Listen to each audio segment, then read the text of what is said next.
Ta-da! No. Happy Hats Day to you. Happy Hats Day, dear Timothy. Wheat allergy doesn't like clowns. Oh, boy. Happy Hats Day to you. That's me, Red. Ever since I was a kid, I never really fit in. No one understands me. Nice chatting with you. There seems to be a recurring issue here. Anger. I don't think I have an anger issue. I think you got an anger issue. Are you aware that that robe that you're wearing isn't fooling anybody? Voila! Oh my gosh. That thing's coming! What is that thing? Greetings from the world of the pig. These pigs are mysterious and weird, am I right? I don't trust them. I think they're up to something. Your opinion is not needed. Beak! Wing! Giblets! That went well, if you're me. The pigs are stealing our eggs! Set sail for Piggy Island. You tried to tell us, but we didn't listen. What do we do now? That is where they went. And so that is where we're going. It's chef time! Ugh. We're gonna get those eggs back. Come on, we're birds. We're descended from dinosaurs. We're not supposed to be nice. Holy moly! Yeah, point made. Time to get angry. Fire! That guy again. Take that, Porker! Well, how about that? She can shoot fireballs out of her butt. I told you not to mess with me! Call in the Piggy Air Force! Hey, he's coming back. Did we win? Can we get an ice pack for Hal? Medic! I'm gonna get it running. Ah! I wasn't ready!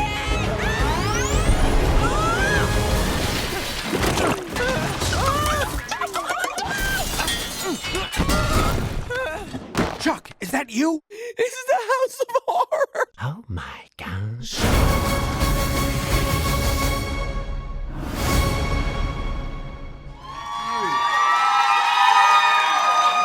All right, we'll take that. Yeah, Jason and I will only come to places where people cheer us. We won't go anywhere else. No, that's true. And look So, at your so front. this is the first place we've ever been. This is it. And look at your front row of super fans. Yeah, love it. Love You it. guys in your 20s? That's an angry face right there. Indifference. That's right. That is curious, and that is you've been eating a cookie recently. That one's mine. Yeah, that's your little One guy? at the end, yeah. What was he eating? Brownies? Like a granola chocolate bar? Oh, sure, granola. Yeah, stick it in there. Yeah. There's a vitamin. Maybe a hidden, chocolate There's a granola vitamin bar, right? hidden Yeah. in there somewhere. So we saw the movie on Saturday, and I have to say the kids loved it, but it had so much for grown-ups as well, especially the Shining reference. I think this is the only animated movie with an awesome Shining reference. How did each of you come to do this? Well, I did it because I love The Shining, and I knew that Just worked when they backwards. had a reference to Like it, a I was 2-second I'm moment. in. That's all it takes for me, Jay. Good to know as a You negotiation. read the whole tactic. script and you were like, oh, that's There's cool. a Shining reference. I'm in. No, I was a little cynical at first. I was like, there's 4 words that concern me about this pitch, and those are the Angry Birds movie. And I was like, is there a story there? Is there something to go off of? And the producer, John Cohen, who's the most passionate guy you'll ever meet, had this amazing presentation that he put together.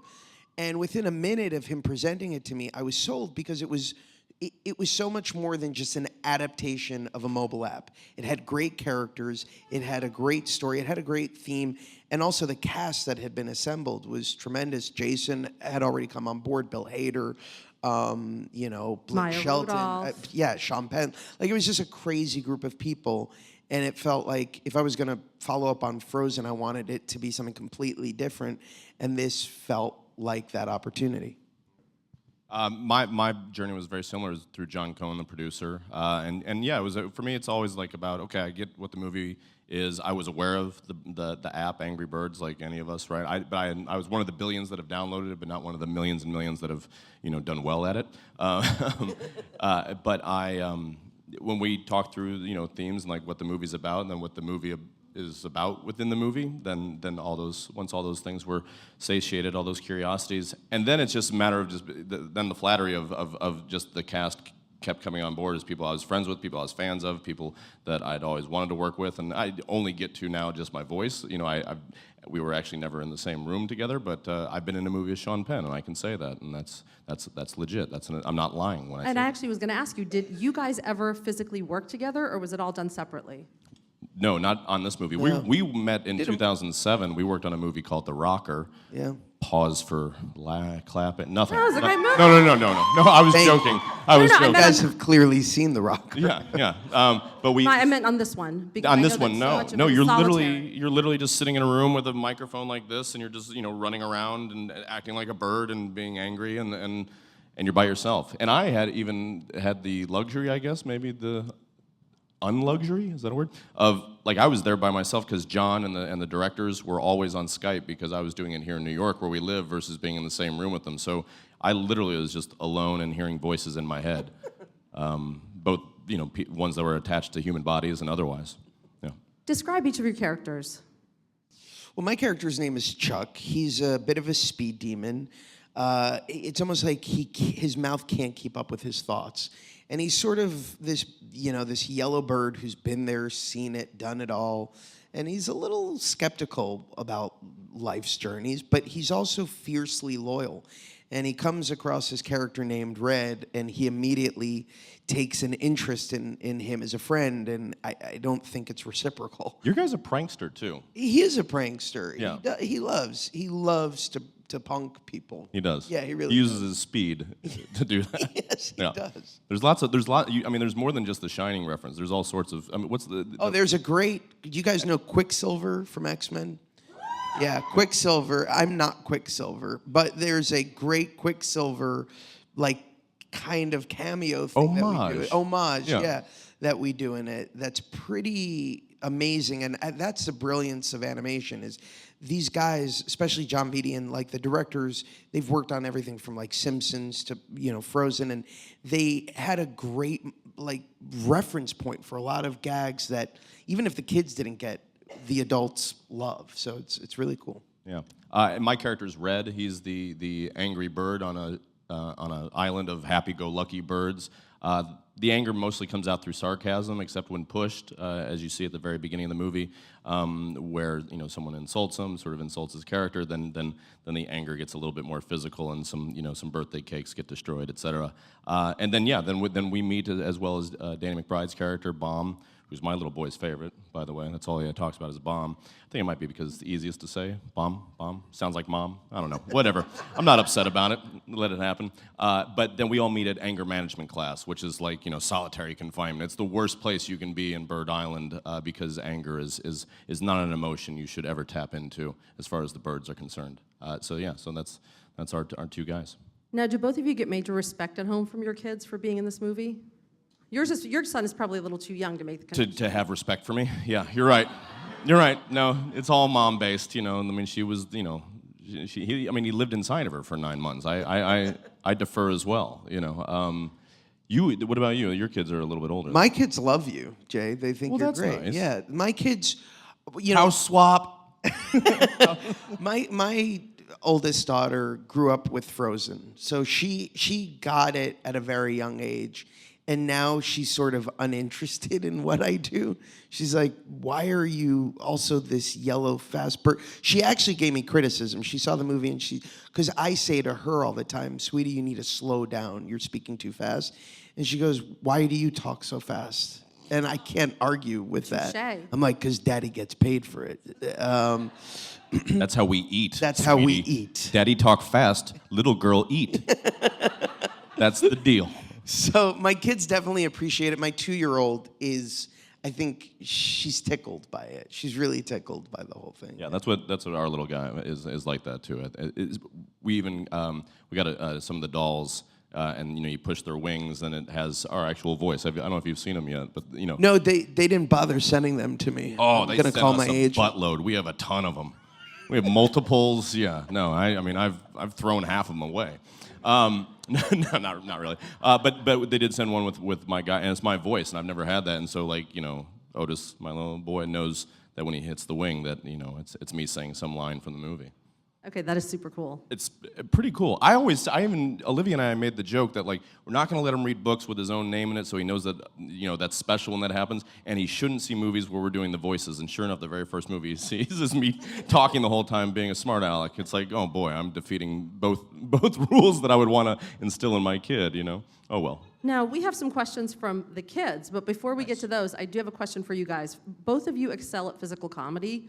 How much of your physicality did you imbue into your characters? Does that question make sense? Yeah, no, you have to actually imbue a lot of physicality into it because you can't just stand still and do, in this case, an animated action movie, which the third act is. Oh, it's like a Michael Bay movie. By the time you get to the third act, it's the game, the two-dimensional game you're used to playing on your phone with your finger, comes to life in 3D full effect. And so you have to sort of take that on and embody it. And so you're throwing your body around, and what they do is they set up a camera and they'll record all of your movements, and then a lot of times the animators will call upon those reference points to actually create that moment for the character. Yeah, I mean, I would be sore the next day. My throat would be wrecked because you're having to scream, and we've joked about it before, but they'll at the end of usually any recording session, they'll do this thing, just a page of what they call efforts, and it's like what you sound like when you're getting hit in the face, what it sounds like when you fall down from a tree, and so you're just spending like the last 30 minutes just only grunting and screaming and crying and flying and getting hit in the the giblets, as we say in the movie, and that takes its toll like on you physically. I mean, at least at my age, at least with my lack of preparation and fitness level at this point in my life, it's pretty exhausting. What traits of yours do these characters embody? Gosh, what traits? My eyebrows are pretty animated. I can I can do that. And also maybe sarcasm as a crutch. You're not sarcastic. I've never. No, not at all. No.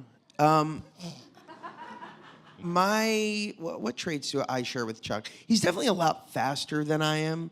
Multitasking. But you're pretty quick. Am I pretty quick? You're fast, yeah. I mean, you're Thank you. Fast with a thought, fast with a joke. Thank you, Jay. Maybe just in comparison to an animated character. To an animated. But compared to other human beings, I would say you are But that speedy. wasn't the question. She asked me what I share with Chuck. Yeah, but sometimes you just got to take the question and run with it. Then Just run yes. with it, yeah. Yeah. Both Chuck would fast. do. As Chuck would do. Yes, Jay. Now, here's a question from one of our little fans. All right. Why does Chuck talk so much and so fast?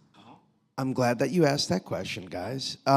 Chuck speaks so fast because he has so much that he wants to say and he can't get it all out unless he speaks super duper fast like this and he talks about everything and he answers them really quickly and he goes on like this and this and this, and he hopes that everybody can keep up with him, but nobody can. Now, you, my friend, are not off the hook. Why is red red? Like literally the color? Like literally the color. Wow, because otherwise that's a really deep question. Like why is red red? I mean, like in between Cheerios. This was a hot topic of discussion after the movie. Why is red red? Well, I guess red is the color of passion, the color of anger. Like when people get angry, they have a tendency to turn red. So I would assume that has a lot to do with it. Also, maybe, and I think that works internationally. It seems like everybody responds to red the same way. But yeah, I think it's because he's a passionate bird. I think it's and probably more passionate than angry, and yet the sarcasm is him diffusing that passion and then misconstrued as anger. So I would guess that's why. Now here's a doozy. Yeah. Why is the mighty eagle the only bird that can fly? Yeah. Ooh, that's a good question. Maybe because he's the only bird that believes he can fly. Right? I mean that's more of that's seal, or no, R. Kelly. That's more of an R. Kelly answer. Oh, we're gonna steer right away from Well, while talking about a kid's from R. movie? Kelly? Oh, yeah. Well, I mean, sure, extracurricular-wise, yeah, he may not be, but I believe I can fly. It seems like a very good message for children. I believe I can fly. I mean, not literally, metaphorically, of course. None of us can fly unless we're inside of a plane or a helicopter. Or hang gliding. Okay, yeah, or hang gliding or parasailing. I mean, we could do this forever. A lot of ways to fly. But yeah, why do you think?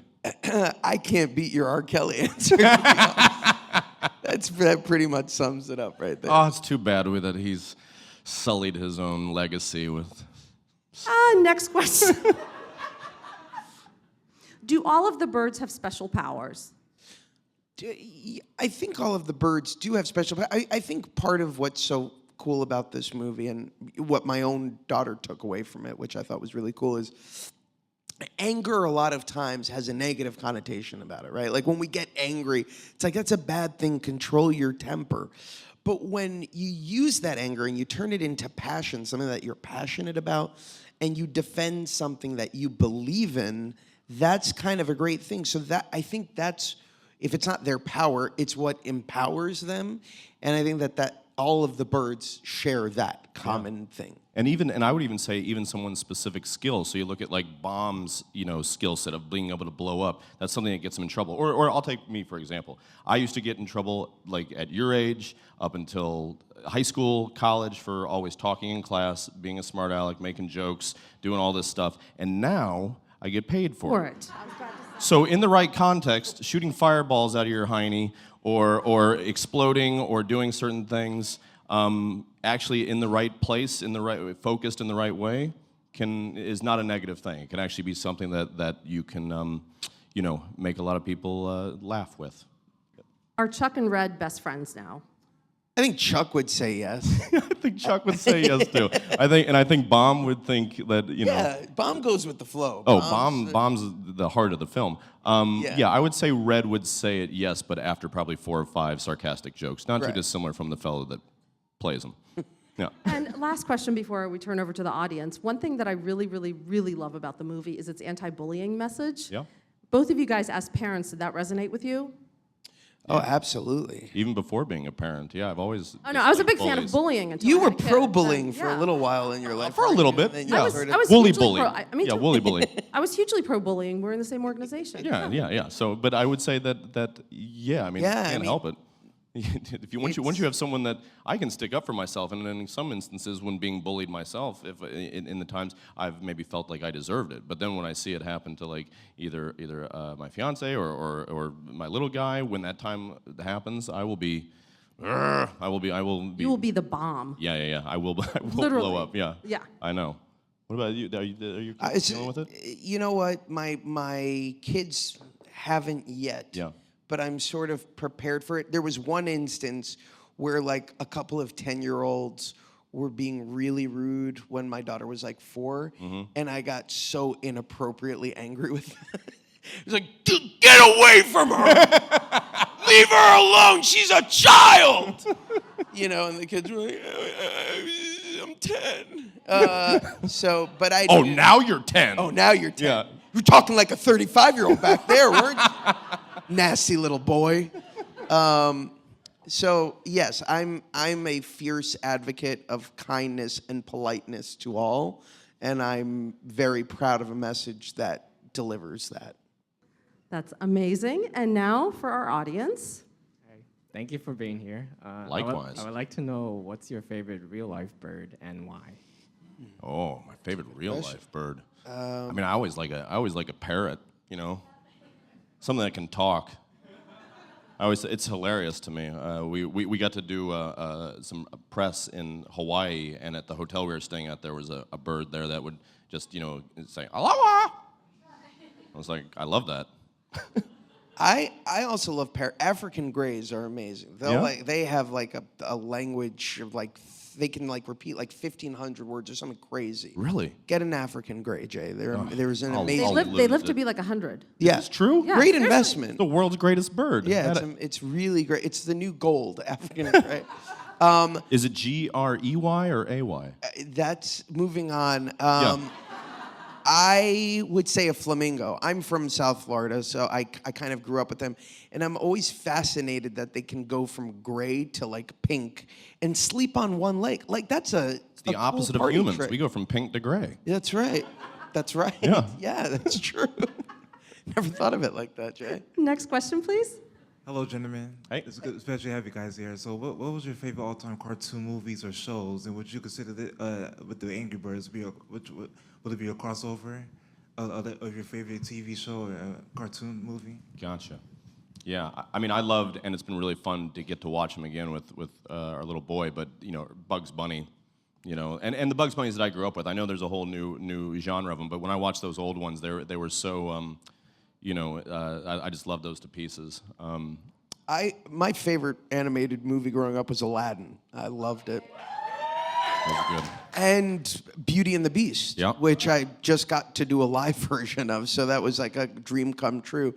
And in terms of TV, there was a great show called Animaniacs. Oh yeah. Oh, it was so good. Yeah, that was great. So yeah, I mean, and it feels like our movie is an homage to the Looney Tunes, Animaniacs, like that kind of crazy, unpredictable energy. Yeah, where there's like a joke, and then a joke. Like that's like sort of, it keeps moving, but there's always like a little bit of a button of a payoff, even beyond where the joke was. Like there's, if a guy falls down, then he's also going to get hit in the head with a lunch bucket or something too. Like it's not just one, pratfall. And then fall off a cliff. And then fall off a cliff, exactly. And here's our last question. Hi guys, thanks for being here. First, Josh, I can't get Elder Cunningham's voice out of my head right now because you're sitting right there. Well, it is my voice, Yeah. so that's why. That's like all I'm thinking about right now. But if you could take any animated film, TV show that was your favorite growing up or even now, and they brought it to Broadway, what would you like to see and what part would you want to play?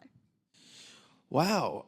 Any animated movie or TV show? It would be kind of great. I mean, it's going back to what I said to the fellow before, but you remember that, the What's Opera doc, Kill the Wabbit. If they did, like at Lincoln Center, like a full-on Bugs Bunny opera of, What's Opera doc with. It's actually kind of a brilliant idea. Would be amazing. Like if they Are wrote there any more songs. Broadway investors in the audience right now? Because we have. Any of you guys? No money in Broadway yet? Yeah. No. None of you invested in Hamilton either? Yeah. Yep. Oh well. Yeah. Missed that boat. Yeah. Yep. I don't know. Maybe Frozen. Olaf feels like a role I could play on. Do you think you think you have that in you? I don't know. I don't know if I can reach that note every night, 8 shows a week. It is happening. Is it happening? Yes. Probably. I mean, happening. it makes sense. When something makes $500 million, they go, hey, like would be like great? this movie. They're like, hey, why don't we make something Cut else? to Jason and I doing the Angry Birds musical 3 years from now. Angry. We're angry. We're so angry and we can't stop. It's going to be great. Come see us. And meanwhile, the movie opens on Friday. Yes, go check it out. Thank you so much for being here, you guys. Thanks for having me.